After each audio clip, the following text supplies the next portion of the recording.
The Mayo Experience. Mayo Experience. Mayo Experience. Mayo Experience. Experience.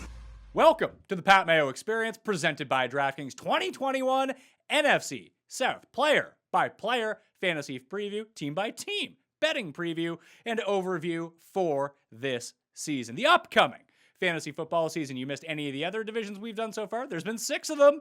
You can find those in the description of the video and podcast. And tomorrow's show will be the AFC South, where we try to figure out what's going on with the Houston Texans with not a lot of information to figure out. Mike Leone will be back for that show as well. Remember to smash the like button for the episode. And I want you to give me the direct order of teams in the NFC South this year. I think this division is a little bit more wide open than people are giving it credit for. So give me some teams, give me some records, 1 to 4, boom, in the comment section. I'm curious to see what you guys have to say about that. And before we get into the show with Jake Ciely from theathletic.com, if you do hit the description, there is a tweet down there. It's the pinned tweet to my profile right now at the PME. If you've ever wanted to work in the fantasy football industry, I have an opening that I'm putting out to the viewers, to the public. No experience necessary. For this year, a paid position to host a fantasy football show on Mayo Media Network. So it's essentially you film yourself doing a 5-minute video and then you send it to the address. Check out the tweet. All the explanations are in there. Submissions are due by July 10th. So if you have a friend who you think would be really good at this, pass it along to them. It doesn't matter, again, who you are, what your experience level is. If you're good, we're probably going to pick you. If you're bad, we're not going to pick you. It's going to be one of those situations. But anyway, I want to throw that out there to everyone. So please, if you have any interest, enter your submission now. And maybe we can be colleagues. Maybe you could be yelling at Jake Ciely not JakeCiely.com, Jake Ciely from theathletic.com during the course of the year. Because frankly, there are very few things in life, Jake, that are more fun than yelling at you. I think that right there should have just been your selling point from the get-go. By the way, I'm actually typing in JakeCiely.com. No, the site can't be reached. It's porn. It's definitely porn. It's definitely porn. Yeah, you know what? I'm telling you, that should have been your lead from that. Is, do you want to yell at Jake Ciely, submit something? You probably would have got 100 submissions immediately. Yeah, but I don't know. Those would be mean-spirited ones. I'm looking for good submissions here because I'm going to have to wade through like 300 of these. Well, actually, I won't. Matt Best will have to, and then he'll pass on the best ones to me.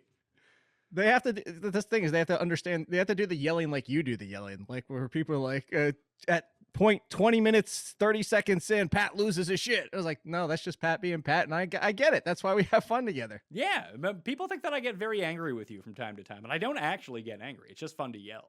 People know it's fun to yell. It's fun to yell, right? I know. I think they get upset with or not upset. Think you're upset when you're like, would you just let me finish? That's like. But I'm used to it. That's us. That's our relationship. This is like year 8. What was the? Yes, yeah. Oh, that's fair. Yeah, year 8 of us doing the show together. So yeah, we know each other inside and out, if you know what I mean. But not that way. So not if you don't know what I mean. Don't take that the wrong way. The Tampa Bay Buccaneers, the reigning Super Bowl champions, Tom Brady, he's back. Their win total is at 11.5 to make the playoffs, a -560 to win the division, -200, 3-1 to win the conference, +650, so 6.5 to 1 to win the Super Bowl back to back. It's essentially the same team, right? It actually is. This was the team that we went into this offseason and everybody's like, there is no way they can keep this team together. They have so many free agents and there's all blah, blah, blah, which is something that we bring up and I've mentioned on your show before. I usually tweet about it in articles. Like NFL salary cap, and why I put that in quotes, means nothing. It's cash flow, and that's why the Bengals and the Jaguars will be under the salary cap by a large margin every single year. And then you'll have teams like the Cowboys and Washington and other teams for a while where they're like, if you actually run the numbers for some reason, they're over the cap. Well, how are you supposed to be over the cap? Because it doesn't matter. It's really about cash flow. So they brought back everybody. I think they only let one person walk away in free agency. It was something ridiculous like that. It was something, I want to say it was 21 out of the 22 starters, or 23, or because I think they include some special teams or something. But everybody's back. Is essentially the same team, and all they really did was add Giovanni Bernard and their draft picks. So for the ADPs that I'm using right now, I'm going to take an aggregation of ESPN, CBS, and Yahoo but I'll also be referencing, because it's just easier to search for one thing, and these drafts are for real money, the NFC high stakes league since June 1st to see where a lot of these players are going. Hell, you know what? I'm even going to shrink down the sample size here and make it since June 14th to see what we got going on here in terms of ADP, because I want to talk about Tom Brady. I have a new site launching very soon where you can go customize your projections. Not a problem. If you're familiar with my golf product, which features no content, tools only, and stuff that you can customize to help you try to win, you're going to love this new football product. More on that next week, by the way. I'm super excited to reveal it to everyone, but I'm looking at the projections in here right now, and Tom Brady still comes out as quarterback number 9 for the year, which I guess makes a lot of sense that has him, with very limited rushing, but 2 rushing touchdowns, which might be even on the low end, depending on how the season breaks for him from the 1-yard line and how they trust some of the running backs. But that's almost 650 attempts over 17 games, very few interceptions, upwards of 35 plus touchdowns, over 5,000 yards. It seems a bit lofty, I'm not going to lie to you. The issue I have with Brady in fantasy this year, I think he's going to have a lot of spike games because this division is just going to be incredibly high scoring. It's just he's another one of these quarterbacks that doesn't do it with his legs at all. So there's no floor for him. So if he doesn't throw for 302 touchdowns every game, he's going to lose out to the Trevor Lawrences of the world who throw like 161, a touchdown, 2 picks, but also pick up like 80 yards rushing on the ground. Yeah, and that's the biggest thing. So what we're going to come down to is, you said it tongue in cheek, but if he needs to throw 2+ touchdowns, like if you look at his games last year, we only threw 1. I think he only had 1 game where he didn't throw a touchdown, but he had 2 or 3 with 1. And in those games, struggling to get to 10 fantasy points. And you would think that the system's going to be very similar this year. You would think that Tom Brady is going to throw nearly as much as he did last year, approach 5,000 yards. And the funny thing is, I was looking at my projections, my first run of projections. I have a QB9 too. And I know if I'm drafting, I'm looking at 3 names behind him that are in my projections that I would take before I took Tom Brady because of what you said.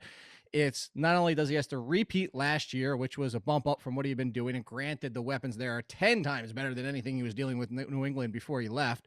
But at the same time, like you said, we're now at the point in fantasy where it's just not 2 or 3 guys or even 4 or 5 guys running for 300 yards a year. We're talking multiple. And, there was a joke, there's a tweet, there was the Konami code thing that Rich Hribar and a lot of guys made up a couple of years ago. And I made the joke of saying it's almost game genie now. You need like the guys to be like the special ones that are running 600-700 plus yards, because I'm looking down this list now and there's 10 to 12 quarterbacks running for at least 400 yards and multiple touchdowns. And you said it, if you're not doing it with your legs, those 1 touchdown games where if you're even Daniel Jones from 2 years ago, not last year's Daniel Jones, but you run for 40 yards, it's a free touchdown. It's why Tyrod Taylor, for the longest time, despite being a mediocre quarterback, finished like QB 12 to 15 every single year because he ran for a touchdown every single week, or a passing touchdown. Well, with the projections that I have built in, it seems like is he really going to pass for more than 5,100 yards, even with the extra game? Like that's asking a lot. Everything to continue to go right in Tampa Bay, and I think that it can for sure. It'd be one thing if he was going a lot later than he's currently going. So I haven't projected at number 9. That's great. His average draft position at quarterback, number 9. His average draft position in high stakes fantasy football leagues, number 9. So it's not necessarily that he can't beat that number, but it's going to be hard for him to break into the upper echelon of a lot of these quarterbacks because he doesn't run. Like he'd have to have such an outlier season through the air. And at his advanced age, he kind of shown that age doesn't really make that much of a difference to him. You talked about the weapons are great, but he would just have to outperform all previous records by so much to even get up to like the Kyler Murray level that I just don't know if I want it. It's not that he's overvalued or even undervalued. He's just kind of properly valued. So I guess taking him where he's going is fine, but I think that you can mine some more value and at least some more upside later on. Like you mentioned those quarterbacks that you have listed behind him that you would take. Who are they? So Jalen Hurts is 1 spot behind him. I would take Hurts. We talked about that on that show, and I told you all he has to do is do what Daniel Jones did last year passing, which would be over the course of 17 games. But with the running for 700 yards and 7 touchdowns, he's already a QB 12. I would take Hurts for his upside. I would take Joe Burrow just because he was on pace for 650 attempts last year, and I don't see Cincinnati really changing their offense much. And the other one that I would go back and forth on, there's 2. I know if I was drafting, I would take Trevor Lawrence for the fun of it. but I don't know if that would be necessarily the right call. Because he's going later. That's the one where he's going later, and I would just wait and take him. But Ryan Tannehill, I think you can make a case that Ryan Tannehill deserves to be in front of Tom Brady because Ryan Tannehill does run. Ryan Tannehill will run for almost 300 yards and 4 touchdowns. So I think it's definitively 2, likely a 3rd.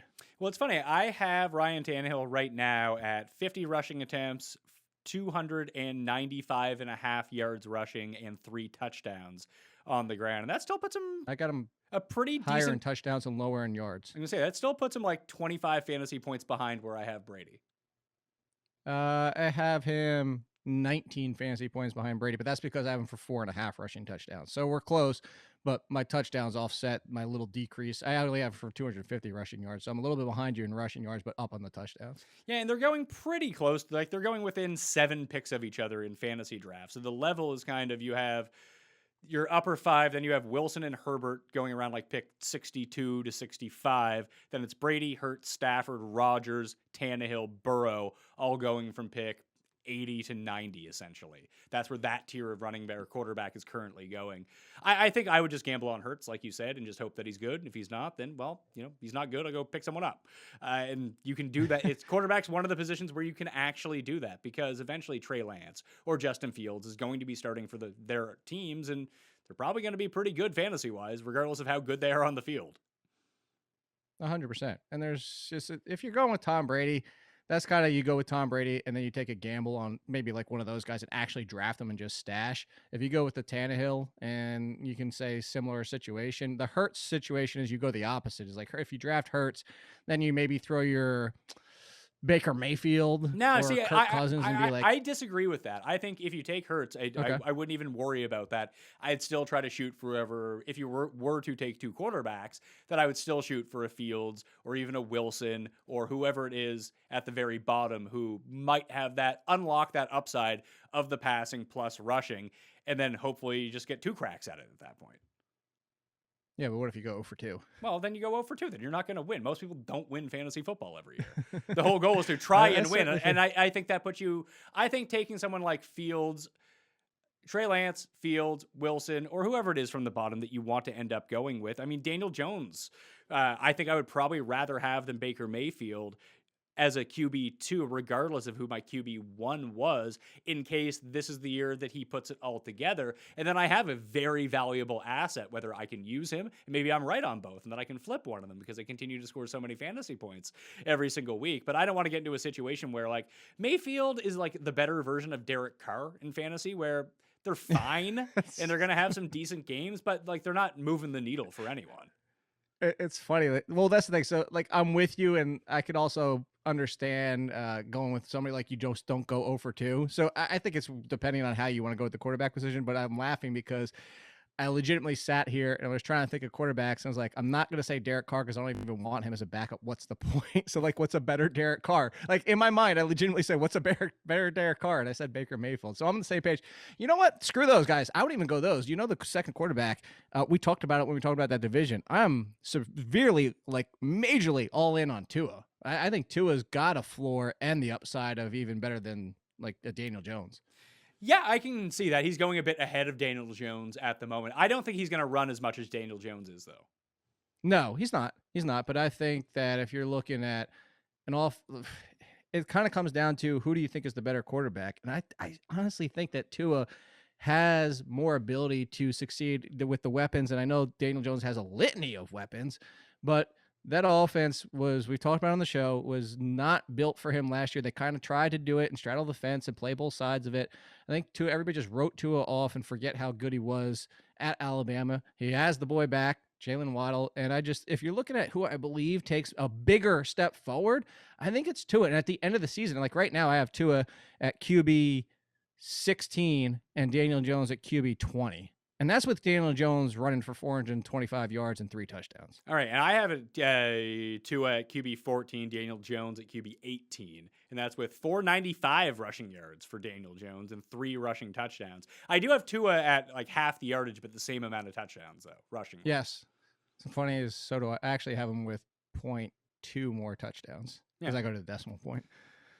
But Daniel Jones will more than make up for that with his rushing yardage when he's scrambling around for his life and just taking off because he loves to do that. And then he trips before he gets to the end zone, so he doesn't score the touchdown. Totally forgot about that. That was on a Thursday night. Did you really? Yeah. It just the previous season, until reminded, certain things just escape my memory.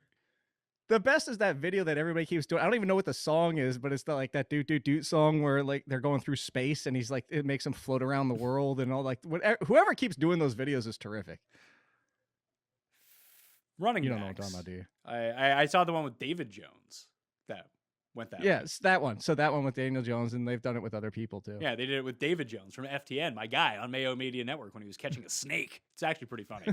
Running backs on the Bucks. Fournette's back. Ronald Jones is back. Keyshawn Vaughn. CJ Prosites is on this team now for some reason. And Giovanni Bernard was the big one that I think that they brought in. Immediately, people's minds went to, oh, this is just James White for Tom Brady. And they might not be wrong on that. I feel like these guys are going to have value in given weeks. So if you can kind of play Russian roulette on DraftKings with them is probably the way that you want to go. Or do you think that like they committed to Fournette in the playoffs and they're just going to run Fournette during the regular season now?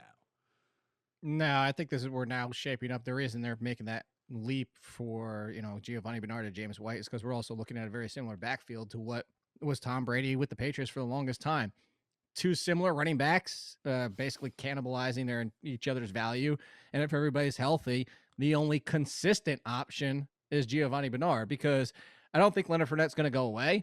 But Leonard Fournette's not exactly performing great. He got benched, and then he was the starter, and then he was benched, and then he was the starter. It's a back and forth. And yes, it was playoff Lenny and all that type of stuff. But Ronald Jones had his games, and he was out there for 2 weeks and looks good, and then he gets benched because he starts off slow, and they go back to Fournette.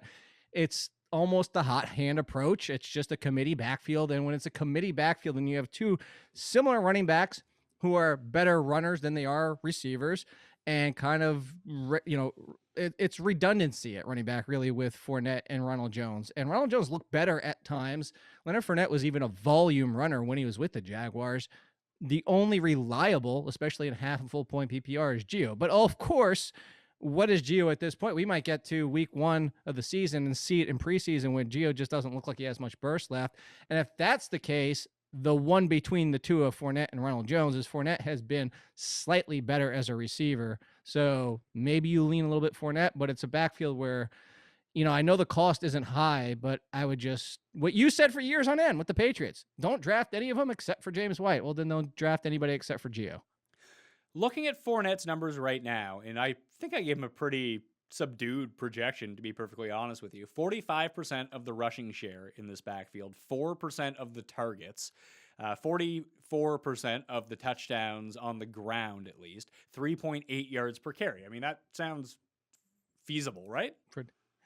It does. I'm looking right now, and I actually have Ronald Jones outpacing him. I actually have 45, Ronald Jones 40, Leonard Fournette, and then, well, maybe more like 38 Leonard Fournette, and then Gio for the little smidgen of less rushing, but most of Gio's value is coming in the receiving game. But I have Ronald Jones outrunning Fournette and carries, but it's only 176 to 166.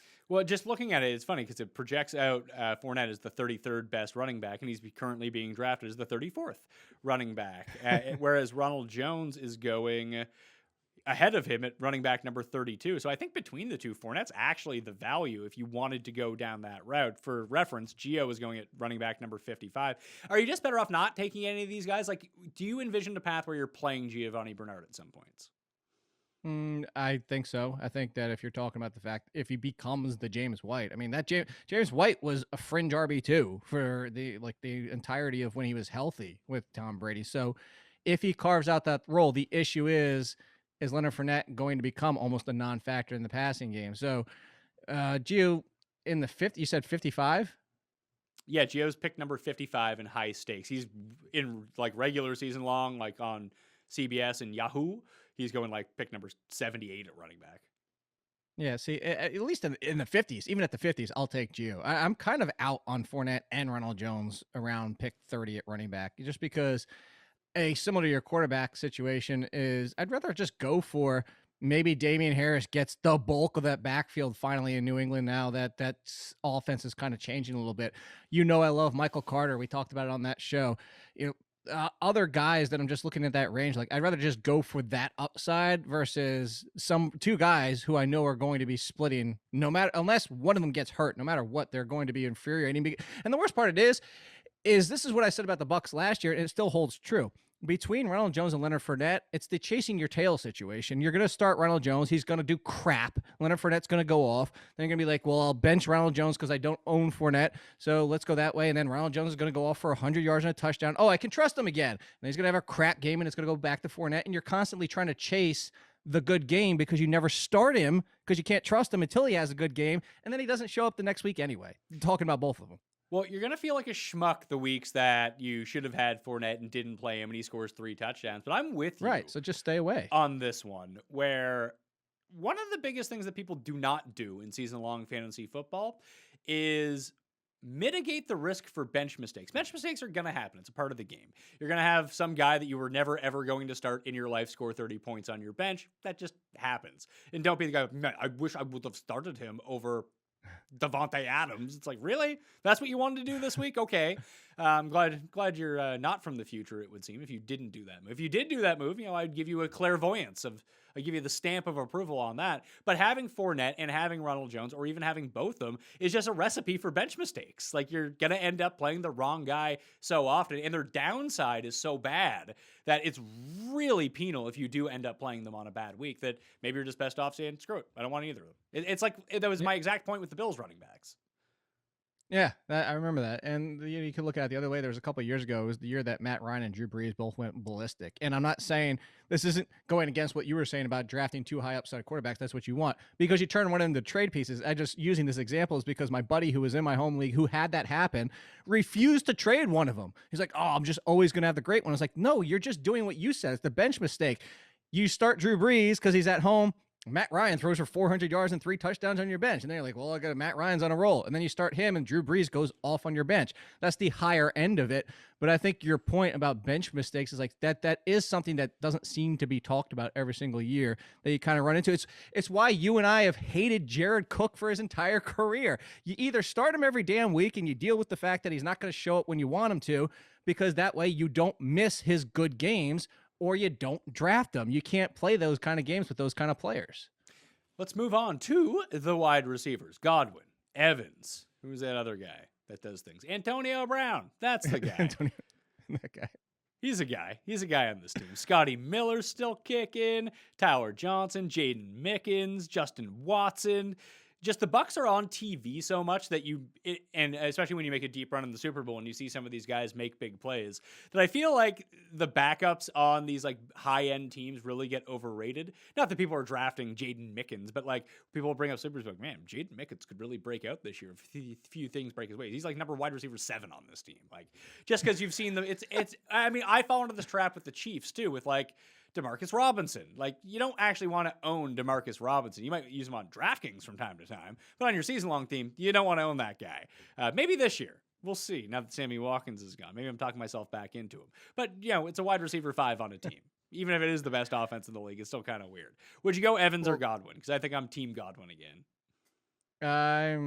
I'm just flip a coin. I am so close together. I slightly go Mike Evans because I thought, and yeah, I'll admit, I actually thought Antonio Brown's arrival would hurt Evans more than Chris Godwin last year because of the usage and everything, but mostly because of the touchdowns. But Mike Evans continued to roll. I'm going to go, the touchdowns are unpredictable every single year, but with Mike Evans and the fact that how much Tom Brady went his way, and then it seemed to lessen the amount of times he's going with Chris Godwin when Antonio Brown started showing up in December, and Antonio Brown started getting touchdowns, but Mike Evans was still getting his. I'm going to slightly lean Mike Evans, but I'm not planting my flag on that. I actually I'm looking right now. They are almost back to back. There's one player in between them. I have Godwin for more receptions, almost the same amount of yards, and a touchdown and a half less. Mike Evans, fewer receptions and a touchdown and a half more. So basically, if you're in non-PPR, you go Evans. If you're in full PPR, you go Chris Godwin. Half-point PPR, flip a coin. That's how I'll put it. In half-point PPR, I still have a pretty big gap between Godwin and Evans. I just think, all things being equal, everyone being healthy in this offense, that Godwin consistently, week in and week out, like you mentioned, like if it's one of these situations where Mike Evans catches 14 touchdowns, then it's going to look really stupid, and he's going to outscore Chris Godwin in that circumstance. But I think you run the season 10,000 times, Chris Godwin outscores him.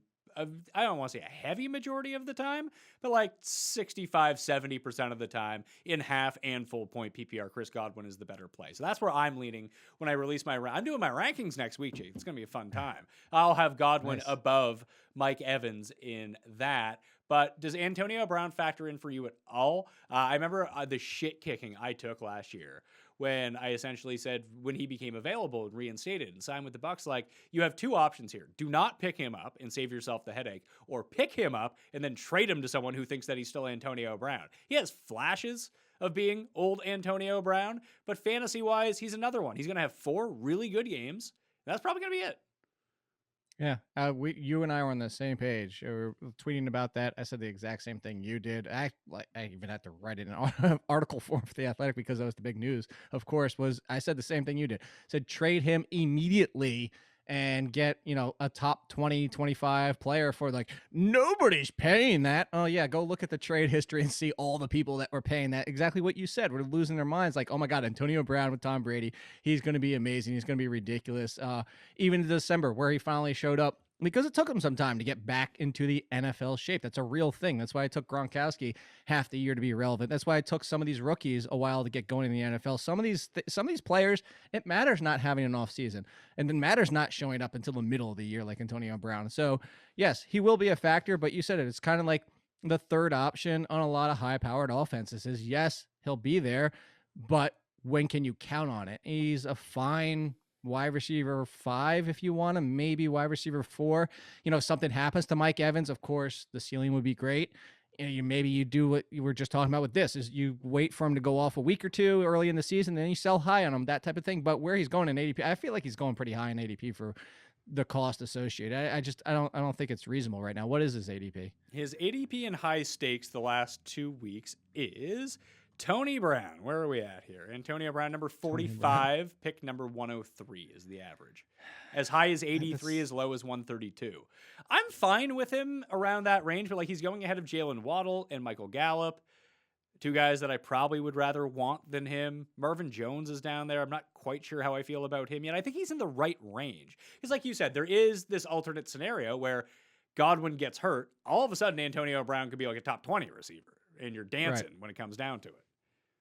Yeah, I have Gallup 9 spots in front of him. I mean, that's a more consistent wide receiver 3, and he'll have giant games. Antonio Brown, even if everybody stays healthy, will have a 20-point game or 2. As you mentioned, over the full course of the season, probably has 5 or 6 double-digit scores of like 15-plus points. It's just predicting when that's going to happen. It's almost like a DFA. It goes back to what you were talking about, the rest of the wide receivers on this team, and you also forgot they drafted Jalen Darden in the 4th round, which everybody's like, oh my God, Jalen Darden. Like, what? At best case scenario, the 4th round receiver could be the number 4 wide receiver. Best case scenario, he's going to be the 4th wide receiver on this team. Like, I'm with you. Chill out. I don't care about Tyler Johnson, Scotty Miller, Jalen Darden. I don't know if Mickens makes the team. Justin Watson, who people are going gaga over last year, because it's like you said about the Chiefs. It's that guy like, okay, yeah, he had a great game, but it's 1 out of 5, and you can't play that gamble. Great on DFS. Do it on DFS all day long. But for a seasonal, it just doesn't make sense. It's the 3. It's maybe Gronkowski at tight end, and really, that's about it. What do we do with Gronk? Because it's Gronk, great. OJ Howard's going to be back. They're not going to roster all these tight ends. They still have Tanner Hudson. I think Tanner Hudson might be gone, but I don't know. I can't see them getting rid of OJ Howard if he's healthy. And well, if that's the case, then you can't draft any of these guys. No, and you couldn't last year either, because it was Gronkowski 1 week, and then it was Brake catching 2 touchdowns even while Gronk had 60 yards. And then you mentioned Tanner Hudson was sneaking for a touchdown here and there. And so, yeah, you could only draft Gronk, and that's only, I don't know. Where's his ADP is probably a tight end 1, isn't it? Gronk is, I can research this for you. I should have had this up. I apologize to you. Tight end. To me or to your viewers? No, Gronk is going as tight end 17. Okay. I'm a tight end 19. So, I think that's actually a fair range for him. That's around like Blake Jarwin and Cole Kmet and Jonnu Smith and guys like that. So at least that's in the high stakes leagues though. So in regular leagues, he is QB or tight end 7 off the board. 7. No, listen to the high stakes leagues on that one. Yeah. So just a huge pass on the Tampa Bay guys. If someone gets hurt, check them out, that kind of thing. And you might have to pick one up, or if they're $2,500 on DraftKings, you play them. And that will be that. Let's talk about the Atlanta Falcons and see what they're getting up to this time around. Matt Ryan is back, obviously. Julio, no more on this team. It's going to be the Calvin Ridley and Kyle Pitts show, and then featuring a few cameos from Justin Getting the Gauge with Justin Gage and someone Russell. else. And that guy that I always play, who I think is good, whose name I can't remember anymore. He'll come back. Olamide Zacchaeus. Yes, rock me, Dr. Zacchaeus. That guy. I remember he finally had a good game. It was amazing. 7.5 is the over-under, plus 240 to make the playoffs, 8-1 to win the division, 25-1 to win the conference, 60-1 to win the Super Bowl. I don't think that the Falcons are going to be good as a real-life team, but fantasy-wise, they should be amazing.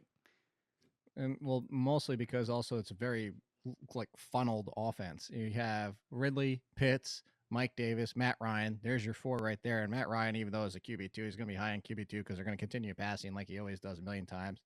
And then it really comes down to Russell Gage. Pretty much, I have Russell Gage repeating what he did last year, and then you sprinkle in some Zacchaeus. I actually think that Zacchaeus is going to see some work, like some nice work, as it's not, he obviously is going to see work, but some nice fantasy value work out of the slot. He's a really nice slot receiver, and now that you clear out Julio Jones, you kind of kick out Russell Gage outside a little bit, and that's why I have Russell Gage pretty much repeating what he did last year, his 110 targets with only a very, very slight uptick. I think Gage holds steady, and Zacchaeus sees possibly the biggest boost, with obviously Pitts being the biggest boost of no Julio.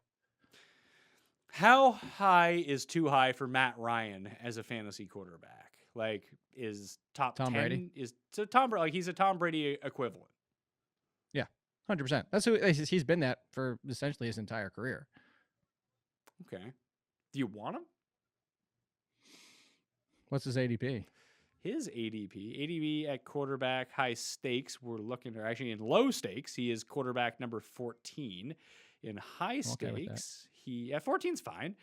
And then in high stakes, he is quarterback number 15, pick 120. So he's going like 30 picks after Brady. I'd rather take him than Tom Brady's cost, because they are essentially the same quarterback. We've already seen that. We've seen Matt Ryan approach the 5,000 yards and 30 plus touchdowns, and this defense is not going to be much better than it honestly could possibly be worse than it was last year. And even if it's not, like if it's just in that range, they're going to continue to throw the ball a ton. I know they're talking about potentially, mixing up some things with the new offensive plans, but it's still Matt Ryan. Like how many pass attempts? I have Matt Ryan for 632 pass attempts this year. 632? That's a lot. I have. Remember, we have a 17th game. Oh, yeah, that's true. I keep forgetting about that. When's that? It's not even like the St. Louis Rams or the San Diego Chargers or the Oakland Raiders. Like, that's one that I really need to get imprinted on my mind. People are not going to give me a pass on that one. Where do I have? Matt Ryan, yes, 669 pass attempts I have. Oh, see, you thought mine was high. Yeah. So there you go. I mean, if he gets to 660, he's probably inside the top 10 of quarterbacks. The problem is it's exactly the same thing with Brady, right? Where he's just never going to run. So the bad weeks are going to be bad. He actually runs for fewer touchdowns than Brady does. Brady sneaks in 2 or 3 every single year. I suppose that's true. He does call his own number from the 1 a lot of the time. I don't know. I'm just trying to figure this out. Do I want him, or would I want like someone like Hurts? Like, who's a better value, Ryan or Hurts? I'd take Hurts. You would take Hurts. Because here's the thing. Hurts has the potential to be top 5. I don't know that Matt Ryan has finished top 5, but I don't think we're getting that Matt Ryan. That Matt Ryan 1 year, that was the one where that offense just went bananas. That was the absurd touchdown ratio that a lot of people always reference, of how there is such a thing as positive regression. Okay, let's move to running back, because I think this one's super interesting, because no one wants Mike Davis. Because people are dumb. Okay, I like where you're going with this, because the projections love Mike Davis, but I'm trying to wrap my head around it too. So Mike Davis, Cordero Patterson has been brought in, so everyone will talk him up like he's going to get carries, and he'll have like 2 over the course of the season. Quadri Olison is probably the only other back that's going to do anything. What happened to Judge Ito? Where did he go? Ito Smith is gone. I don't remember where he landed, honestly, off the top of my head. Poor guy. I can do a quick search on where did Ito go? I don't know. 'Cause they're both Nowhere. gone. Nowhere, I'm guessing. Oh yeah, no, he's nowhere right now. Pick him up. Someone needs to get Judd May. I'll sign him to Mayo Media Network. You just made me think of Dumb and Dumber. Pick him up. There's some more hitchhikers. Pick him up. There you go. In terms of ADP, this is why I say that not say that no one wants him. It's just he's in a really tricky situation because no one thinks he's actually any good, me included. Mike Davis There's in a high problem, Happy. in high stakes leagues, running back number 26 off the board. Look, here's what it comes down to. If Mike Davis is healthy, he is going to be one of the biggest values this year. And that's really what it comes down to. Like, outside of getting hurt, Kadri Olson's going to take a few carries, maybe a few goal line. Maybe that's why people are worried. But it's not going to be enough. It's not going to be much more than he was doing with banged up, no knee Todd Gurley last year. You know I like Javian Hawkins, undrafted free agent, great pass catcher. He might not even make the team as much as I like him. And I think he would be a perfect complement to Mike Davis, who, by the way, let's go back to Mike Davis, is also a good pass-catching running back. So you get 270-ish touches. You know, I'd say, let's pull out the projections. Yeah, 229 rushing attempts, 47 receptions. That's going to put Mike Davis solidly inside the top 20 because, you know, Cordell Patterson, what does he get? Oh, you just mentioned it. 40 rushing attempts over the entire year, a few catches. He's essentially Tavon Austin. You know what people are treating him at is like people remember the Tavon Austin year where he had the 4 rushing and 4 receiving touchdowns and he finishes like, what was it, wide receiver 30 something? Like that's what they're treating Cordell Patterson and not remembering the fact that even when Tavon Austin did that, you still really couldn't start him. I guess the one thing it comes down to is you can allot the running backs in the Falcons offense for a decent target share. And that's where some of the value is going to be derived. Like, is Mike Davis actually a good pass catcher, or is he someone that they passed to last year because that's how their offense worked? No, he's a good passer. He's not Christian McCaffrey. He's probably not even Saquon Barkley, but he's above average pass catcher. I don't have the numbers on this, but I have him currently in as a 10% market share. I have him at... You have him above. I have him at 8.4, so you have him higher than I do. But what's the actual rate that the Falcons throw to running backs? It feels like Matt Ryan doesn't throw to running backs. I don't have that number off the top of my head. Like that's just my sense from following the Falcons that they don't scheme a lot for running backs in the passing game, and they don't dump it off a lot. I'm seeing. I know I had the article pulled up, or not article. I had the numbers pulled up because I was looking at Jared Goff, and I remember telling you about that and telling you that Jared Goff was basically the worst of the worst of the worst of quarterbacks throwing to running backs. Trying to see if I can find where he was. I mean, I could tell you last year's target percentage. Yeah. Target percentage for the running backs last year.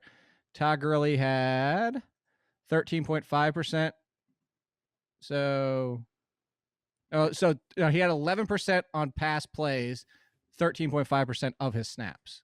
So, I mean, Ito Smith was actually at 15.1% of his snaps. So, okay, so I'm that's a decent number. So I'm misremembering that's just something that the numbers don't back up. What I have in my mind is what I think is fact. That is just not true. It's not a huge number, but it's enough to make it relevant in the passing game. So let's say, because the Julio's targets don't necessarily have to go somewhere, but they are going to go somewhere. So how much do you think that, where is it? Mike Davis plays all 17 games, gets 67 targets. I think that's a little bit aggressive, but reasonable. I have him at 58 targets. Yeah, so if he can fall in that range, you're right. He is going to be a really good value. Yeah. And that's with Kyle Pitts getting 110 plus targets. I think Hayden Hurst is going to get up to the 60-70 range because I could see them running more 12 than they were. And at that point, if you get him into the 60-70 range, he's pushing 10% of the target share. But I'm going to go back to what I was saying before. Russell Gage, I have almost repeating last year. I only have him going for 116 targets, which is only 6 more than he did last year. But I have 78 for Zacchaeus. I really think that he is going to be the factor and focal point in the slot option out of this for this team. Now, granted, that slot option and for that rate only gets him to the 50s in receptions and 600-something yards and 3 touchdowns. But that puts you probably in wide receiver 5-ish territory.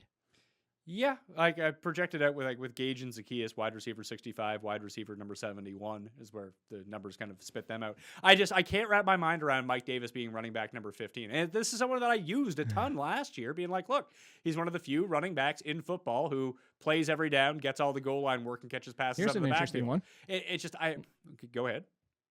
Let me ask you a question. It's your show. You asked me the questions, but I'll throw it out. He's one spot in front of this guy for me. Would you take Josh Jacobs or Mike Davis? I would end up with more Mike Davis because he's going significantly later.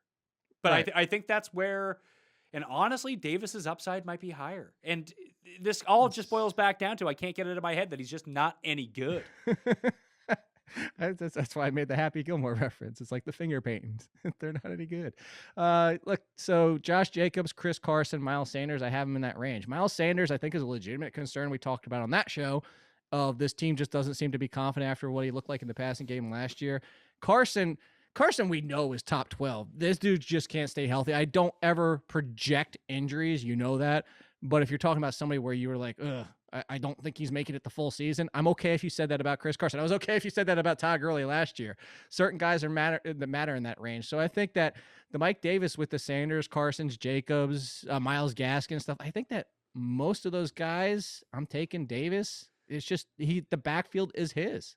Well, looking at the CBS and Fantrax and that kind of ADP, Mike Davis is going behind the names like Ronald Jones, Leonard Fournette, Raheem Mostert, Myles Gaskin, Melvin Gordon, Chase Edmonds. In higher stakes leagues the past 2 weeks, guys that are going ahead of Mike Davis, Gaskin, Kareem Hunt, Javonte Williams, Travis Etienne, Josh Jacobs, Chris Carson, Miles Sanders, David Montgomery. So it seems like he's a worthwhile value if you want to take that gamble. I feel like real hardos in the fantasy football community just like can't take him. Like you don't want to take a running back there, but it's a lot. He kind of reminds me of David Montgomery from last year. I think that's a decent comparison, although I honestly think he's a better pass catcher than David Montgomery. So that's really what it comes down to, too. And I also don't think that people are factoring in Tariq Cohen's return for David Montgomery enough. I think David Montgomery can still succeed as a runner, but I think people also forget that he's an above average runner. He's not an excellent runner, and he's decent in the passing game, but Tariq Cohen's far better than him. If you tell me between David Montgomery and Mike Davis, again, I would probably, if I'm doing a draft and they're at the same spot, I'd probably go 50-50. I don't hate Montgomery that much. But to your point earlier about Josh Jacobs, I know I'm getting the discount on Mike Davis, and I'm going to take it every single time. So if we just look at overall, so let's not sort by running backs, let's sort by all positions and get to Mike Davis here and see what's going on. Mike Davis is going around the likes. If we just start at pick number 56. So Lockett, Jamar Chase, Myles Gaskin, Kenny Golladay, T. Higgins, Mike Davis, Hawkinson, James Robinson, Brandon Ayuk, and Russell Wilson, Justin Herbert. So that's the range that he's going in. Most people are not taking running backs there. No, and that's why we go back to strategy and whether you want to call it stud running back, elite running back, bell cow running back, whatever it might be. We've talked about this before, and I've referenced, I don't remember who the person was that talked about that dead range in the 4th and 5th round for running backs, that it's like a 20-25% hit rate. That's why you get, if you believe in it, that's why you go get a running back in the 1st or the 2nd round who falls into that, whatever name you want to do it, whatever hashtag fun you want to have. It's why you get a running back there, because the receivers in the 4th or 5th round, all those guys you just mentioned, all things being equal, no matter what my roster looks like up to that point, I would take all those receivers before I take Mike Davis. And I just talked 5 minutes with you about how much I like Mike Davis's value. I'd rather have the receivers. I trust all those receivers more, and I think all those receivers have potentially a higher ceiling than Mike Davis, or at least equitable. So that's why you get the running back earlier, is because if you have one in your pocket, maybe even two, but at least one in your pocket, you can draft receivers in the 4th or 5th round, because if you go wide receiver for the first 3 rounds or wide receiver, tight end, wide receiver, you're kind of almost pushing yourself into these running backs, and the hit rate is just so low, especially in comparison to the wide receivers that are on the board. Calvin Ridley, no Julio. How high do you have him ranked? He didn't move much for me. Calvin Ridley I already had at number 4. He moved up one spot to number 3. He bumped Stephon Diggs for number 3. That's ahead of the market, though, because the market is drafting him as wide receiver number 5 in between Hopkins and Metcalf right now at pick number 20. Why are we still doing Hopkins that high? I love Hopkins, but why are we doing Hopkins in front of Ridley? In this circumstance, I agree with you. I will have Ridley ahead of Hopkins in my rankings. Yeah, will you have him in front of Diggs? I don't know. Probably not. No, I think you got to get on board with that one. Let's do it. Come on. What? Ridley is Drew Brees at the peak of his quarterback career, where he's good with or without Julio. Drew Brees was good at home and on the road.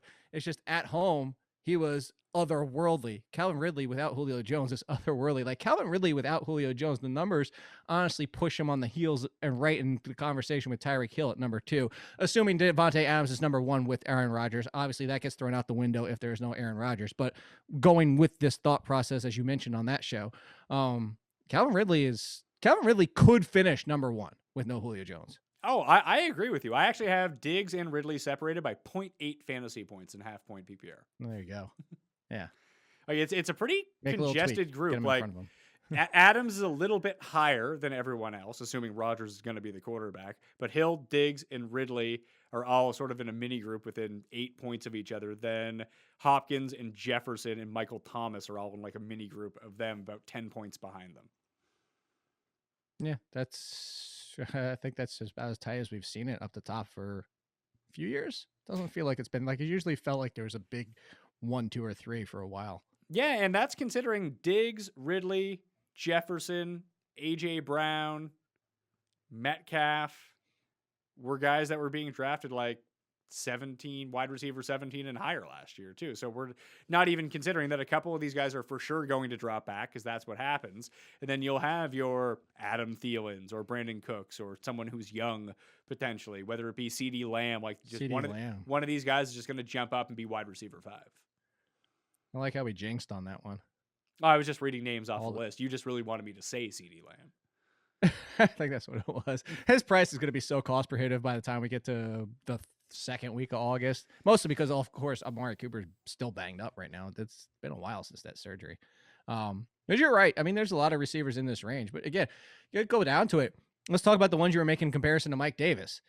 I wouldn't be shocked if at least one of those names, if not 2 of them, finish inside the top 10. That's what happens every single year. Somebody in that 20 to 30 range, if not 2 or 3 guys, pop up into wide receiver 1 territory just because it's a volume situation. If one of them starts getting a heavier target share, even not with injuries, if one of them just kind of steps in front of the other, like Calvin Ridley finally stepped in front of Julio Jones last year, even when Julio Jones was healthy, that target share moves just a little bit, 2 or 3%. And all of a sudden one of these guys down here is right in that mix. I mean, I keep bringing up Deontay Johnson.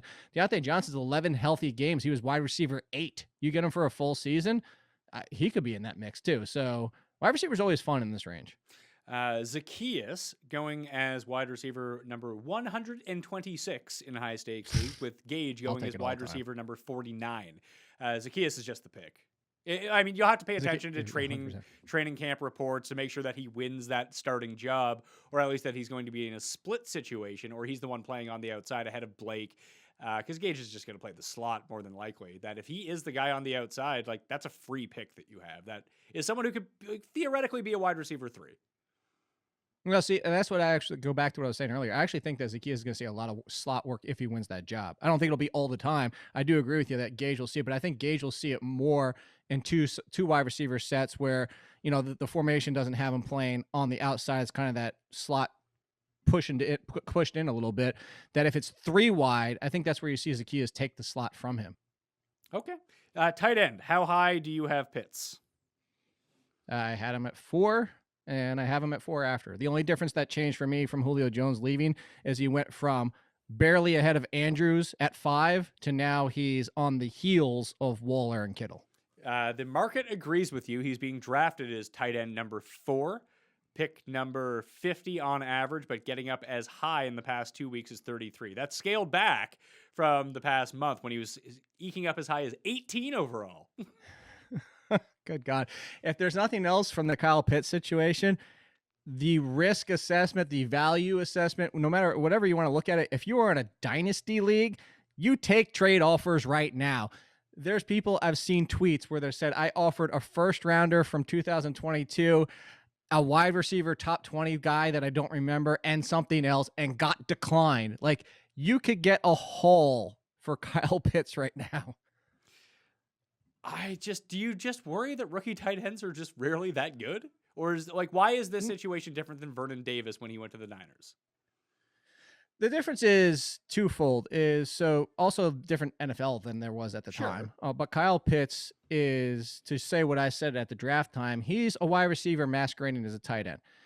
The thing about Kyle Pitts is he plays tight end because he's good and just such a matchup problem, but also a good blocker that he's an elite tight end. You put him at wide receiver, he'd still be a damn good wide receiver.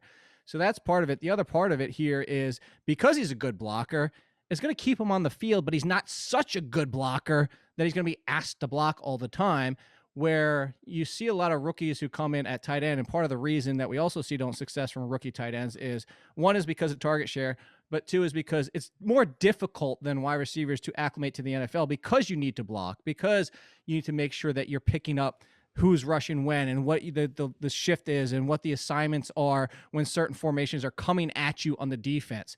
So because he's already advanced past the point of most in that aspect, and he's good enough to stay out there, you look at Evan Ingram's season for the Giants, and one of the things I talked about for Evan Ingram is why you don't expect that for a lot is Odell Beckham got hurt that year, and then Sterling Shepard got hurt later, where he essentially turned into the number one wide receiver.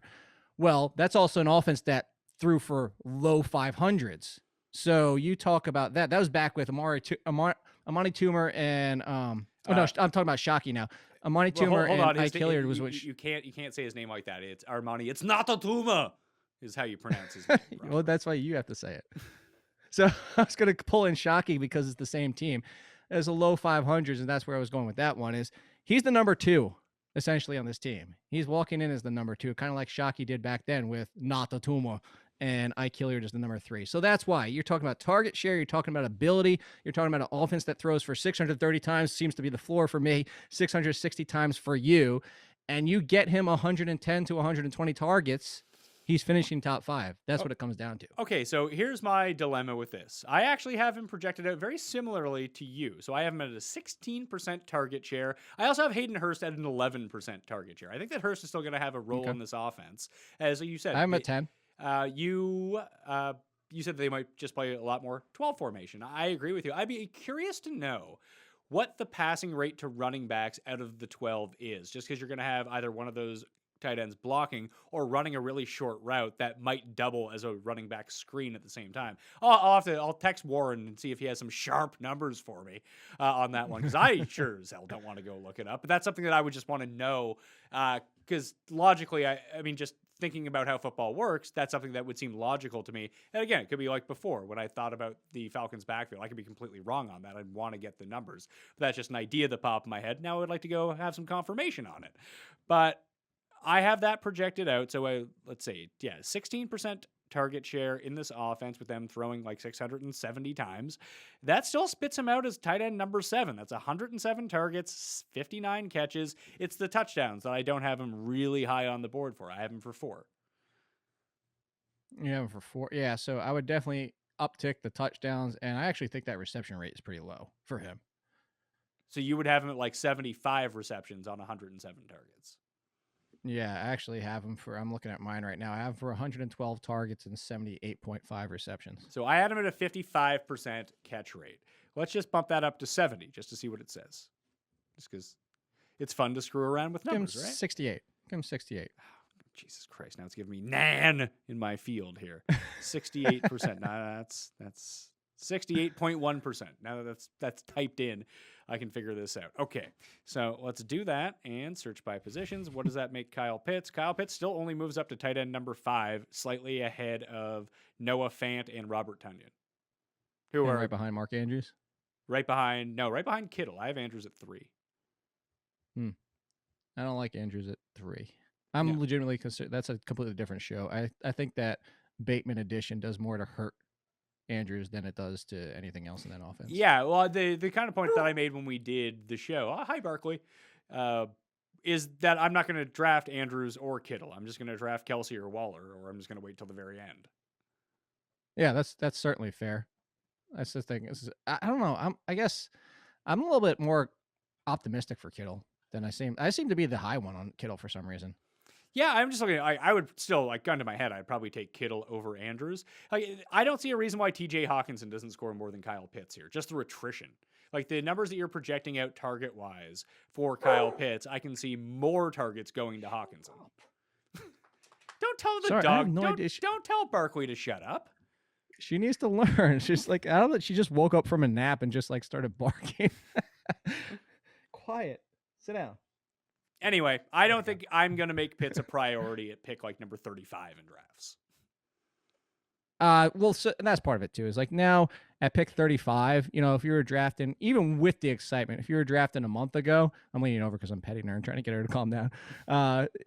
The price was more reasonable, like the 4th, 5th round, and I'm okay with it there. But to your point now, oh, sorry, everybody. I said to your point for maybe the 3rd time in the show. For Kyle Pitts at that cost, yeah, of course. And now you're getting where he has to essentially be one of the 5th one of 4 tight ends before him who have put up 700 plus yards. There's only been 4 to put up 700 plus yards as a rookie tight end. So that's the downside. That's the risk. Again, I go back to the talent. He's not your normal tight end. He is the cliche generational talent.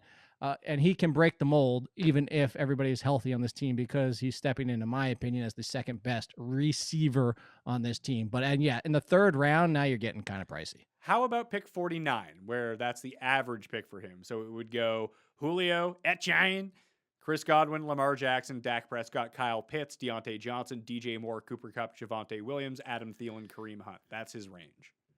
I'm taking those receivers. Me too. I would take him over the running backs. Maybe not Williams. I like Javonte Williams there if Gordon is getting pushed aside. That's what it is. If Gordon shows up, that's me. We talked about it on that show. As I think Williams was going to take over by the middle of the season, but that price right now, it's almost kind of like he's already taken over in week 1. So if Melvin Gordon keeps holding out, keeps being Melvin Gordon, I'll take Javonte Williams. But the point being, I'm taking all those wide receivers over Kyle Pitts. That price is still a little pricey, it seems. Okay, let's move to the Saints.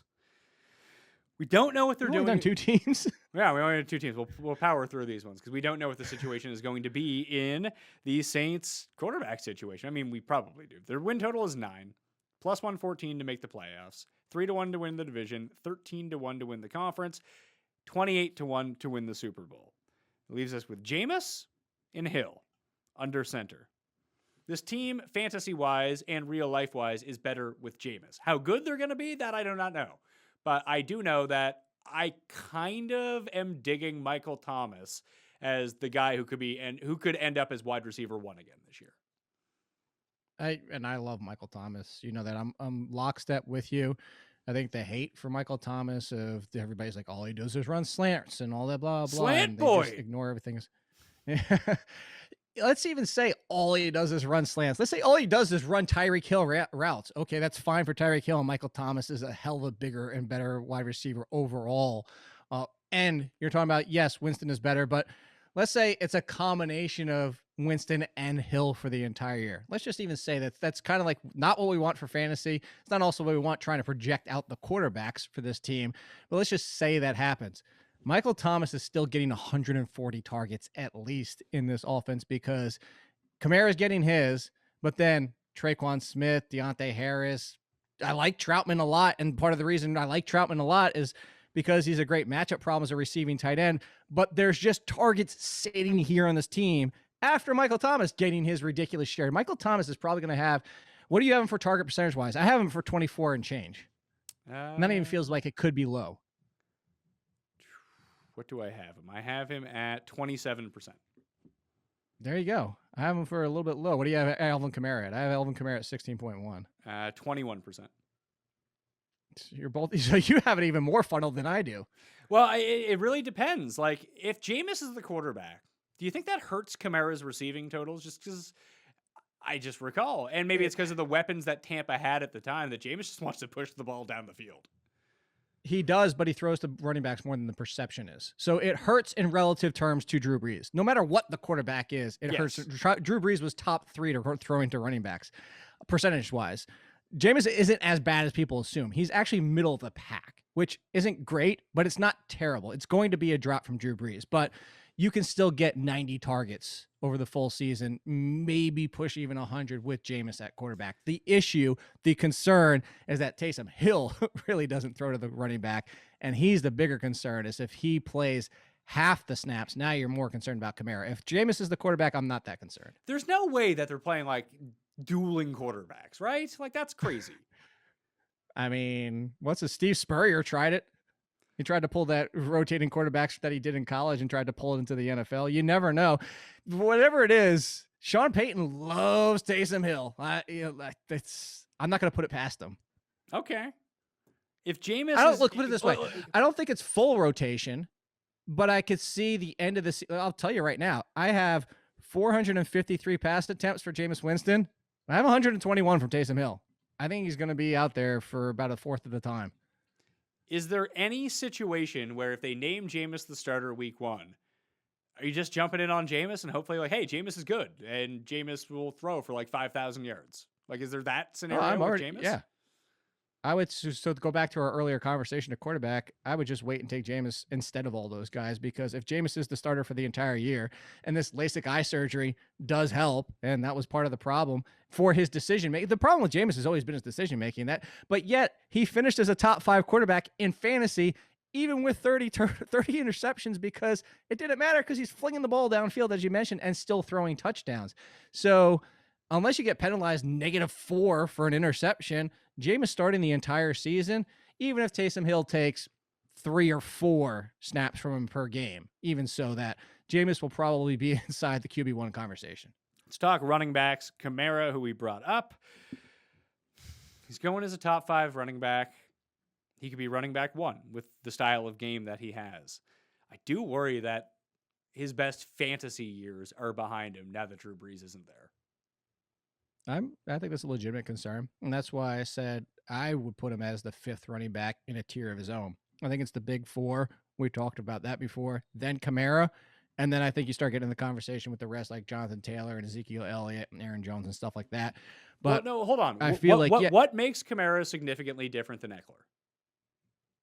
Because I think even his worst case scenario floor is better than theirs. Okay. But would you rather have Alvin Kamara at pick? He's going as running back number 3 in high stakes leagues, so which is pick number 3.5. So let's call it pick 4, just to be generous. So Alvin Kamara at pick number, and this is a decision you're going to have because either you have pick number 3 or you have like pick number 12 or whatever it is, or you get Austin Eckler at pick number 10. Like, I'd rather have the 10th pick and get Eckler and the higher pick in the other side because I think that they're going to be super close.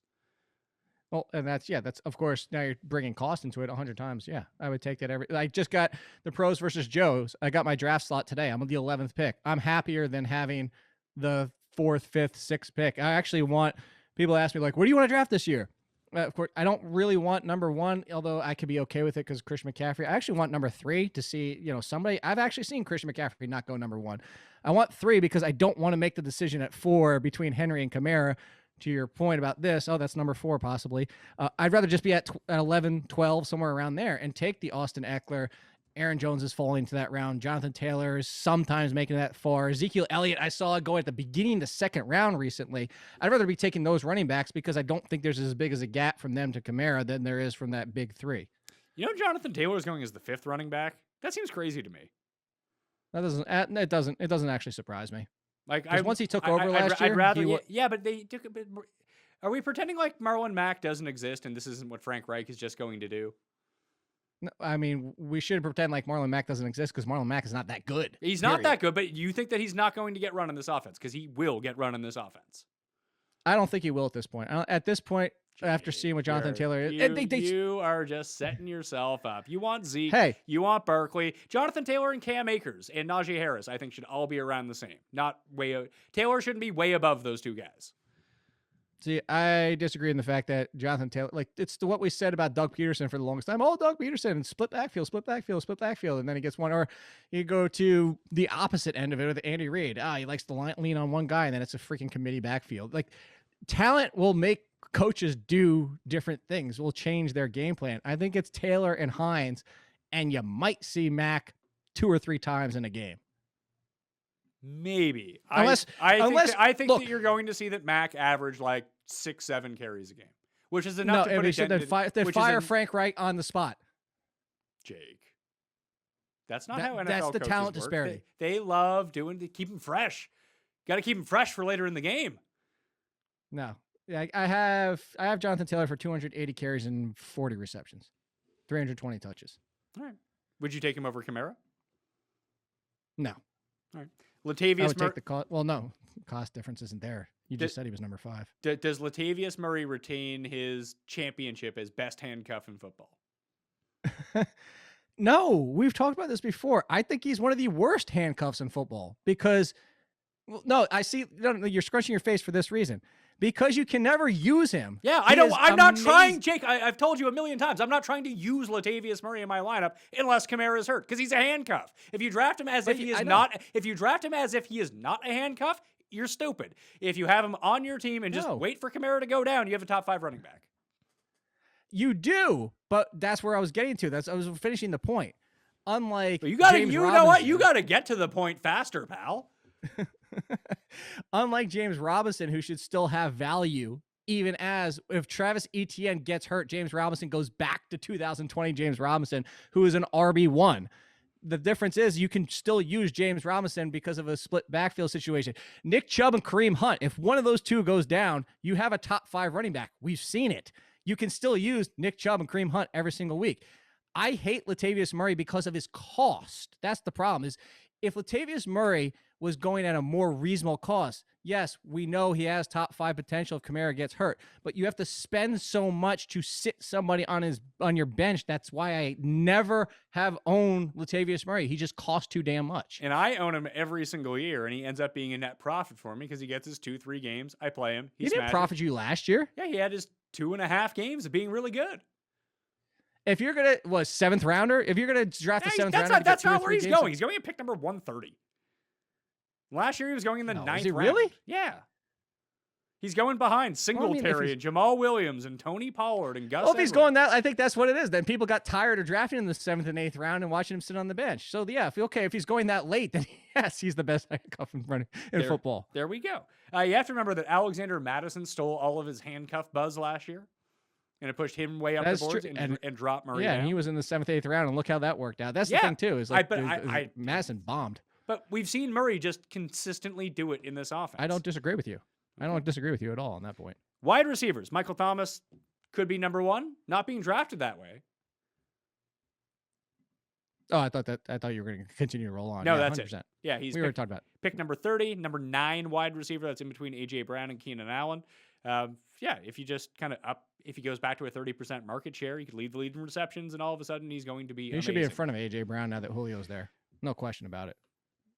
I think it's the yardage upside that people are factoring into that, where if one of them has 1,800 yards or 2,000 yards, it's probably going to be A.J. Brown. But if one of them has 160 Sure. catches, it's probably going to be Michael Thomas. And that's how I like to structure my teams, especially at the high end. Be like, who's the guy who's going to have 9 catches every week? I want that guy. Michael Thomas. Yeah, There you go. And that's Michael Thomas. So after him, Traquan is still kicking around. Like, is there a wide receiver you think is worth owning on this team? So you have like Traquan, Marquez Callaway, who's super fast, Deontay Harris, Kawan Baker, Little Jordan. Humphrey. Do we want any of these Juwan guys? Johnson. Like, is Traquan actually going to be a real wide receiver too? I think it could be because we're going back to it depends on the quarterback, and we're assuming hopefully Jameson's the quarterback. And if Jameis is the quarterback and you're going for those big plays and throwing downfield, and you have a compliment to Michael Thomas, Traquan Smith looks good. Deontay Harris, more of after the catch. Callaway, you mentioned is fast. He could do something downfield, but that's more you have to get past Traquan, and I would still say Traquan's got the edge on Callaway. Little Jordan Humphrey is not little, so maybe he even steps up a little bit more this year. But I think best case scenario, you're hoping Traquan Smith, and I'd say in that facet, Deshaun Jackson and that he's a wide receiver 4 with some wide receiver 2 weeks, but a lot of weeks of frustration. Tight ends, you gonna make it happen for your Trotman. boy? You're gonna. Yeah, This is the year. Trotman's second year. This is the year. It's only second season. I just had to hear about how great he was last year, and you know what? He was not. No, you have to hear how great he was for the future. I never said draft him last year. I said definitively don't draft him last year because our most hated player of all time was still on this damn team.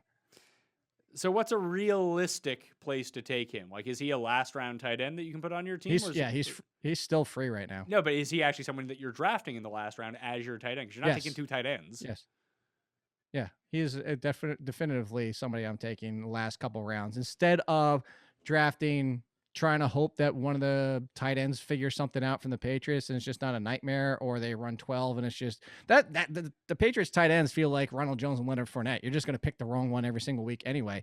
So instead of at their cost, now granted, I would still take them before I took Troutman, but at cost, because you can get Troutman in the last round, all he needs is 45 receptions, 550 yards, and 6 or 7 touchdowns. And guess what? He's a tight end one because that's all it takes every single year. So I'd rather go for the breakout tight end.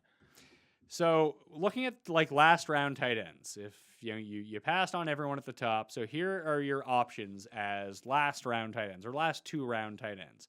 Evan Ingram, Hunter Henry, Jonnu Smith, Rob Gronkowski, Troutman, Kmet, Jarwin, Ertz, Gerald Everett, Austin Hooper, Ferkser, Hayden Hurst, O.J. Howard, Herndon, Mo Alleycox, and Dalton Schultz, Dawson Knox, Jack Doyle. Like that, those are the guys that are going in that range. Is he your favorite of those guys?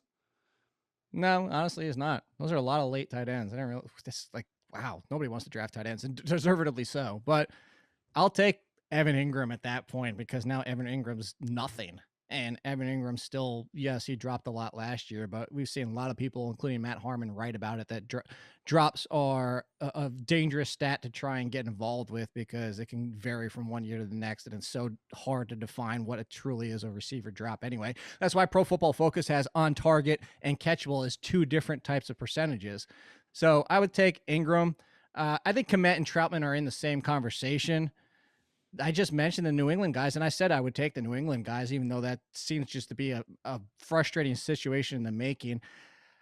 Everett, maybe. I'm going back and forth on that. I know everybody's always like, oh, Seattle, get their tight ends involved. They always get, but it's just, what do we do every single year is tight ends end up just being somebody did good the 3 games, and then it was somebody else, and then it was Disley, and then somebody, and now they're talking out Colby Parkinson. He's getting some, Seattle just feels like a mess every single year at tight end.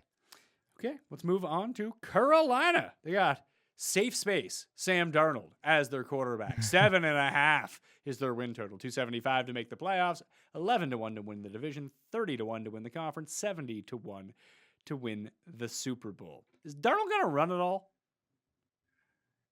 He does. He runs for like 200 yards, 2 or 3 touchdowns. He sprinkles in a little bit. It's not a ton. By the way, did Tim move him from outside of his top 5 quarterbacks now that he's not on the Jets anymore? He did. He did drop him down, but he still has an affinity for Sam Darnold. Although I did see that there's a lot of, I've been to Charlotte. There are a lot of good barbecue joints around there. I worry that he might end up being like Jared Lorenzen weight by the end of the year. The guy has Sam Darnold has a fat man frame to begin with, and he's just holding it off. Like the moment that guy stops playing football, he's going to weigh 350 pounds. That would be pretty so pretty funny. So, I don't think it'll be that much. So I worry that might hurt his speed a little bit. Because I remember when I lived in Jersey and spent all my time in Manhattan, I was walking around all the time. Like I was either taking the subway, I was walking from place to place. I just don't feel like that's the way it's going to work. Unless you just live at the epicenter in Charlotte, then what are you doing? So you're really going deep down this narrative for what could happen to Sam Darnold's weight. Yeah, I'm very concerned about it, is all I'm saying. But if not, I feel like he's in a very good situation fantasy-wise.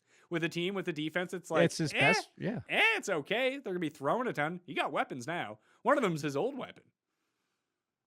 Yeah, one of them is old weapon. He's also in the offense that just made Teddy Bridgewater have his best statistical numbers, metric-wise. A lot of his numbers, like completion percentage, on-target percentage, yards and stuff like that per attempt. And a lot of his best numbers, most of his best numbers of his career under Joe Brady and Matt Rule. So Joe Brady and Matt Rule can get Sam Darnold to just fantasy relevance. That's a success. But the good thing here is that you have a very narrow tree again. That I know people are talking up Dan Arnold, but I feel like it's the same people that were trying to make Dan Arnold the thing with the Arizona Cardinals. Is, there was the 3 wide receivers last year. The 3 were partly because that Christian McCaffrey wasn't around. But now, okay, it's 2 because the third receivers are rookies. So you expect him to come along slowly anyway. So you have DJ Moore, Robbie Anderson, who Sam Darnold's played with, and Christian McCaffrey. And those are the only guys you're concerned about, and they should all be great for fantasy. Are you drafting Sam Darnold anywhere? Is he because he's not going into a redraft league 1 quarterback. He's a streamer at best. He's a DraftKings play. But in a super flex league, what's a viable position for him to go? Is he a QB2? Is he a QB2 in a 2 QB league? Yes. I say QB2. I would put him, I'd put him in front of Zach Wilson, even though Zach Wilson's starting from day one, because Zach Wilson's a rookie quarterback. Yes, great offensive line, but a lot of questions on, who's going to be the better wide receiver, who's breaking out on that team. So I put him kind of in that conversation of Daniel Jones, Carson Wentz. We've seen flashes, although Sam Darnold's flash has probably been the worst out of all of them. But in that same conversation, he's like, you know what? If this team breaks right for him, if the coaching staff gets more out of him than anything you've ever seen before, could he finish as QB 16? Sure. And in a super flex, I've actually taken him. I think once or twice, maybe twice. Okay. DJ Moore, Robbie Anderson, your boy, Terrace Marshall Jr. How are we drafting them? Because everyone wants DJ Moore, but they kind of scale back from where they've been the past few years. He's going at like wide receiver number 20 right now. Yeah. I think that you still, at that point, DJ Moore is that's a fair range for him. If he was up pushing the wide receiver 1 again, it's the same conversation you and I had last year where people wanted to put him there. And DJ Moore was still what he is. He's a mid-high wide receiver too, which is great. But that's kind of the range he falls in just because lacking some of the consistency, some of the touchdown upside. That's the biggest part is DJ Moore's just never going to be like an 8-9 touchdown guy. So it keeps him in that range. For cost, because I think, I've seen some of it, but I don't know what you have the numbers, so I haven't looked recently. But I'm assuming at cost, I'm just going to wait for Robbie Anderson, honestly. Yeah, Robbie Anderson, wide receiver number 34. DJ Moore, wide receiver number 20. Pick number 51 for DJ Moore. Pick number 81 for Robbie Anderson. Yeah. So there you go. Just wait on Robbie Anderson because I don't think the gap is going to be that big. I think I would definitely take DJ Moore every single time.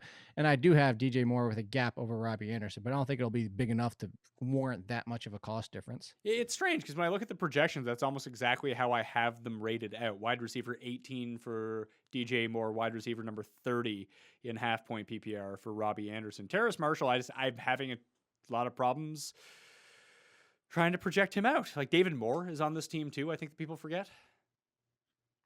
Oh, good old Seattle David Moore. Yeah. Third target receiver with Seattle at 47 last year. Look, Terrace Marshall, I think, should be the number 3.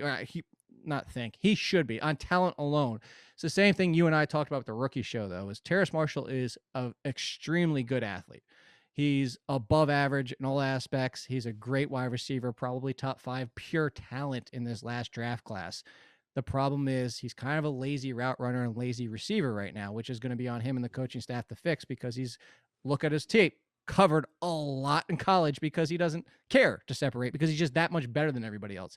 But that's the upside for him is that if he adds that dimension, you could actually see him having some fantasy relevance. Not quite what we saw last year with all 3 of the wide receivers finishing inside the top 35, but maybe a wide receiver 4 even as a rookie. Okay. Is he someone? And then hell, if Robbie Anderson misses time.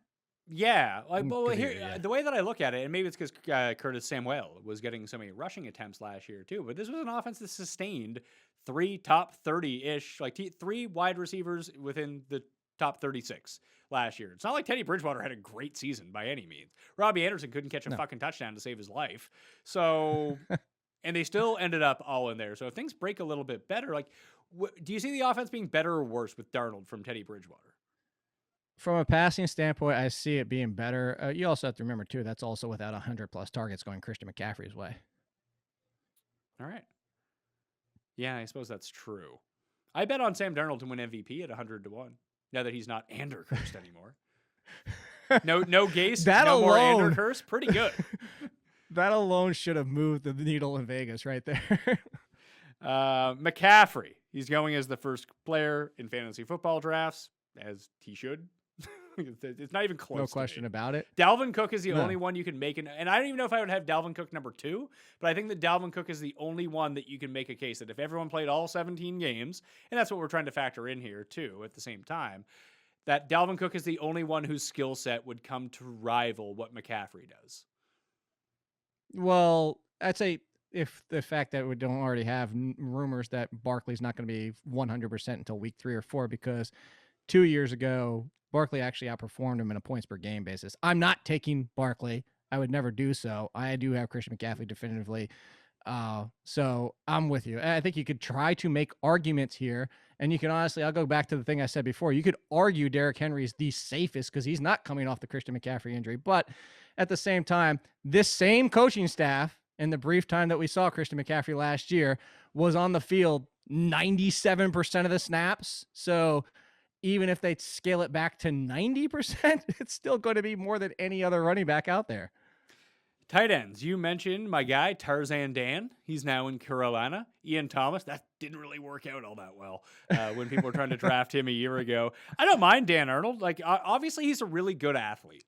And that gives him, it's not so much that he's a great red zone presence, because we've seen him be a decent red zone presence, but it's a lot of those like 20-yard seam routes, like right when you're on the edge of the red zone. That's when he tends to make his best plays, because he's really fast. Then he jumps, like his vertical is so good that you can just get, like, you run a seam into double coverage, into a crossing like nickel, and then to a safety over the top. And Dan Arnold's just so much bigger than everyone else. Just chuck it up to him. He's going to go get it. And it seems like teams don't really care for his well-being at all. They're like, yeah, just go jump and get it. If you get hurt, who cares? You're Dan Arnold. No, that's so you exactly mentioned in a different way where I was going to go is Dan Arnold is either a bye-week streamer attacking the right defenses or a great DFS play, because that's what you're looking for. You mentioned it, like nickel, you're looking for like the box safeties that you always hear is the ones that are better in run coverage and dropping down. Like you look for vulnerable over the middle teams who also like maybe a lot of 3-4 defensive teams with the lack of speed at linebacker, more rushing linebackers. You're looking for those kind of exploitable defenses, and they pop up every single year. And that's, you know, a lot of sites, including you, myself, you know, you have adjusted fantasy points allowed, whatever the site calls it. That's the, you know, tight end position gets this against this defense. Is Dan Arnold is one of those perfect ones. You don't want him seasonal because you don't want to play him every single week. But if you find those matchups, that's where you could go and kind of find, you know, oh, look, my tight end scored 14 this week despite coming off waivers. Right. Any more thoughts on the NFC South? Who do you think wins this division? Tampa Bay. Like by a lot? Because I think it's going to be pretty competitive. I feel like teams like Carolina, just because it's an intra-division game, are going to give the Bucs like a tough time you're going to see just like 50 to 48 scores, it feels like. And that's, yeah, I'm kind of with that. So like my gut says that like the Tampa Bay Bucs probably don't win but maybe one more game next year.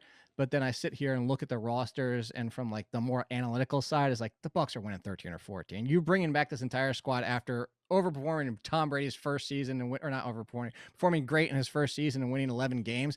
11 feels like, I looked back and I was like, they really only won 11 games. So I could go both ways with it. I could see Tampa Bay walking away with this division by 3 or 4 games, honestly. Unless these three teams turn out to be better than what their baselines project them to be. Like, they all kind of overachieve. Like, New Orleans is actually better with Jameis than they were last year with the combination of Hill and banged up, broken ribs Drew Brees. All of a sudden, the Falcons are back to where people anticipate that they're going to be every year, then they severely underachieve. Then if Carolina kind of builds on what they did last year, maybe Carolina's defense will be better than we think. And like, it improved, especially at the corner position, a lot last year.